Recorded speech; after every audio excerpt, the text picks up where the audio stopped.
श्री शिवाय नमस्तोभ्यम दोस्तों। आप सभी लोग जानते हैं कि 11 दिसंबर 2023 को है इस साल की आखिरी मासिक शिवरात्रि और सोमवार के दिन पड़ने वाली ये है सबसे बड़ी मासिक शिवरात्रि। और इस दिन का महत्व और ज़्यादा बढ़ जाता है क्योंकि ये साल की आखिरी मासिक शिवरात्रि है और मासिक शिवरात्रि तो है ही, इसी के साथ में इस दिन सोमवार है, मतलब ये सोमवार की मासिक शिवरात्रि है। तो दोस्तों आज की इस वीडियो में हम आपको इस दिन किया जाने वाला एक ऐसा विशेष उपाय बताएंगे जिस उपाय को करने से अगर आपका अभी तक खुद का मकान नहीं है, खुद की दुकान नहीं है, खुद की गाड़ी नहीं है, तो भाई आप लोगों के पास अगले नए साल में ये सारी चीज़ें खुद की हो जाएंगी। समझ रहे हो आप लोग? अगर अभी तक आप लोग किराए के घर में रहते हो ना, किसी और की गाड़ी चलाते हो या आप कोई दुकान डालने का सोच रहे हो, तो भाई ये वाला उपाय आप लोग इस दिन ज़रूर कर लेना और नए साल में खुद आप चमत्कार देखना कि आपके पास वो चीज़ ज़रूर आ जाएगी। ठीक है, पंडित जी ने खुद इस उपाय को बताया है, पर ये उपाय सिर्फ मासिक शिवरात्रि का है और जब साल की आखिरी मासिक शिवरात्रि हो, सोमवार के दिन पड़ने वाली, तो इससे अच्छा सोने पे सुहागा वाली बात और क्या हो सकती है। तो दोस्तों इस उपाय को आप अच्छे से समझिएगा, उसके बाद ही कीजिएगा। उपाय बहुत ही आसान है पर थोड़ा समझने वाला है, इसलिए उपाय को समझ कर ही आप लोग कीजिएगा। ठीक है, सबसे पहली बात आप लोग ये समझ लीजिए, ये उपाय सिर्फ और सिर्फ मासिक शिवरात्रि के दिन करने का है। प्रातःकाल सुबह सुबह कोई भी घर का बड़ा इस उपाय को कर सकता है। ठीक है, करना क्या है वो सुनो। देखो, इस उपाय में आपको 5 बेलपत्री की यहाँ पर आवश्यकता होगी क्योंकि ये 5 बेलपत्री वाला ही उपाय है ना। तो 5 बेलपत्री आप लोग जो है लेकर आ जाइएगा और अगर नहीं भी मिलती हैं आपको 5 बेलपत्री तो उस स्थान पर आप लोगों को क्या करना है वो भी हम आपको बताएंगे, पर इस उपाय को पूरा बताने के बाद में, है ना। तो आप पहले 5 बेलपत्री जो है यहाँ पर पहले से तैयार करके रख लीजिएगा मासिक शिवरात्रि के दिन प्रातःकाल सुबह सुबह, है ना।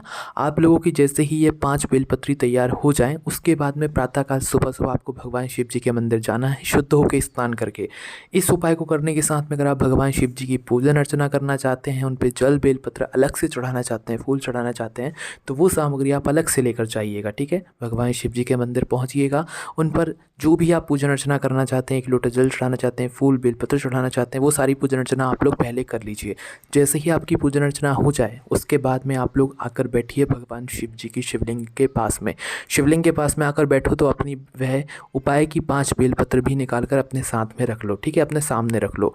अब आपने अपने सामने 5 उपाय वाली बेलपत्र निकाल कर रख ली हैं, उसके बाद में अब आपको क्या करना है वो आप लोग ध्यान से सुनिए। देखिए, आपके पास है कुल मिलाकर 5 बेलपत्री, जिसमें से 3 बेलपत्री तो शिवलिंग के ऊपर ही चढ़ेंगी और 2 बेलपत्री शिवलिंग के थोड़े से बाहर चढ़ेगी और 5वीं बेलपत्री और बाहर चढ़ेगी। ठीक है, तो इसीलिए दोस्तों हमने कहा उपाय सुनने में आसान है पर थोड़ा समझने वाली बात है, बाकी उपाय उतना मुश्किल नहीं है ना। तो करना क्या है ध्यान से सुनो। देखो, सबसे पहली वाली बेलपत्र आप लोग निकाल लो, कोई भी 5 बेलपत्र में से एक बेलपत्र उठा लो। इस पहली बेलपत्र को आपको भगवान शिव जी की शिवलिंग के ऊपर जो माता अशोक सुंदरी जी का स्थान होता है वहाँ पर आपको चढ़ाना है। ठीक है, अब ये माता अशोक सुंदरी जी का स्थान कहाँ पर होता है? शिव जी की जो जलाधारी होती है, जलाधारी के बिल्कुल बीचों बीच का जो स्थान होता है वो होता है माता अशोक सुंदरी जी का स्थान।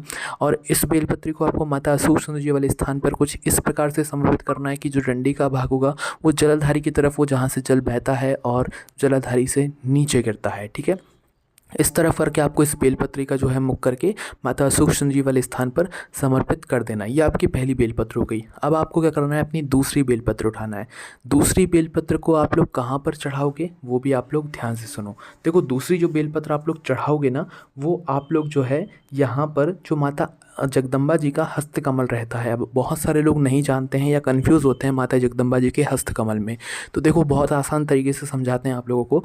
माता जगदम्बा जी का जो हस्तकमल रहता है वो उस स्थान पर होता है जहाँ पर शिवलिंग रखा हुआ होता है या शिवलिंग का जो गोलम गोल कटी भाग होता है वहाँ पर कहीं पर भी आसपास में। ठीक है, तो जलाधारी के ऊपर जिस स्थान पर शिवलिंग रखा हुआ होता है उसके आसपास कहीं पर भी आप लोग जो है यहाँ पर ये जो माता जगदम्बा जी का हस्तकमल होता है ये मान सकते हैं। तो आपको करना क्या है, इस दूसरी वाली बेलपत्र को माता जगदम्बा जी के हस्तकमल पर ही समर्पित करना है, मतलब शिवलिंग के कटी भाग के पास में कहीं पर भी। बस इस दूसरी वाली बेलपत्र को चढ़ाते समय इस बात का ध्यान रखना कि इस बेलपत्र की नीचे की दोनों पत्तियों के बीचों बीच में शिवलिंग आना चाहिए। ठीक है, अब इस बात को अगर समझने में आपको दिक्कत हो रही हो तो मात्र आप इस दूसरी वाली बेलपत्र को माता जगदम्बा जी के हस्तकमल पर चढ़ा दें। ठीक है, और अगर आपको समझ में बात आ गई है तो दूसरी बेलपत्र की दोनों पत्तियों के बीच में शिवलिंग आना चाहिए। कुछ इस प्रकार से आपको इस दूसरी बेलपत्र को माता जगदम्बा जी के हस्तकमल पर चढ़ा देना है। 2 बेलपत्री हो गई। अब आपको जो तीसरी बेलपत्र चढ़ाना है वो चढ़ाना है भगवान शिव जी की शिवलिंग के ऊपर, है ना।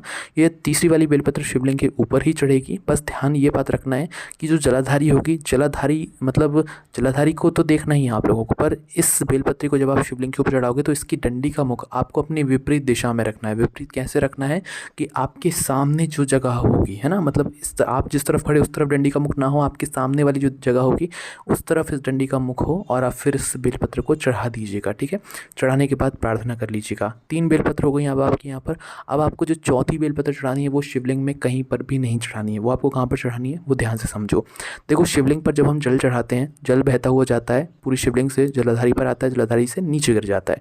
तो जलाधारी से जो जल नीचे गिरा, नीचे गिरने के बाद वो जल जिस रास्ते से होता हुआ जा रहा है ना, उस रास्ते के बीचों बीच में आपको यह चौथी वाली बेलपत्र को चढ़ा देना है। इसकी डंडी का मुख कोई मायने नहीं रखता, आप किसी भी तरफ करके इस चौथी बेलपत्र को जो है उस रास्ते पर चढ़ाना जिस रास्ते से शिव जी पर चढ़ा हुआ जल बहता हुआ जा रहा है ज़मीन पर, है ना। तो भले ही शुरुआत में भी रख दोगे तो कोई दिक्कत नहीं है, थोड़ा बीचों बीच में रखोगे तो भी कोई दिक्कत नहीं है। ठीक है, चौथी बेलपत्र उस जल के भाग में रखना है जो ज़मीन पर बहता हुआ जाता है शिवलिंग पर चढ़ा हुआ। ठीक है, तो ये 4 बेलपत्र हो गई। अब जो 5वीं बेलपत्र और आखिरी बेलपत्र आप चढ़ाओगे ना, वो भी यहाँ पर नहीं चढ़ाओगे, वो सीधा लेकर आप लोग पहुँचोगे नंदी बाबा के पास में, क्योंकि ये 5वीं बेलपत्र नंदी बाबा के पास में ही यहाँ पर चढ़ने वाली है ना। तो आपको करना क्या है, अपनी 5वीं बेलपत्र लेकर नंदी बाबा के पास में पहुंचना और देखना कि नंदी बाबा का हमेशा एक पैर उठा हुआ होता है। बहुत सारे लोग कंफ्यूज हो जाते हैं कि उठा हुआ होता है, तो आप उठा हुआ ना भी दिखे तो मुड़ा हुआ तो दिख ही जाएगा, है ना। नंदी बाबा का एक पैर मुड़ा हुआ होगा या आपको उठा हुआ दिख जाएगा। तो उस उठे हुए पैर के पास में या उस मुड़े हुए पैर के पास में आपको ये 5वीं बेलपत्र को समर्पित करना है। अब 5वीं बेलपत्र जैसे ही आप समर्पित करते हैं ना, तो वहीं पर बैठना, भगवान नंदी बाबा से प्रार्थना करना। आप इस उपाय को खुद के घर के लिए कर रहे हो। अगर आप किराए के घर में रहते हो और आप चाहते हो कि भाई आपका खुद का घर हो, तो भाई खुद के घर के लिए प्रार्थना करना। अब हमने आपसे यहाँ पर कहा कि खुद का घर, खुद का गाड़ी, खुद का मकान चाहिए आप लोगों को, तो आप ऐसी बात ना करना कि आप लोग सारी मनोकामना एक साथ बोल दो।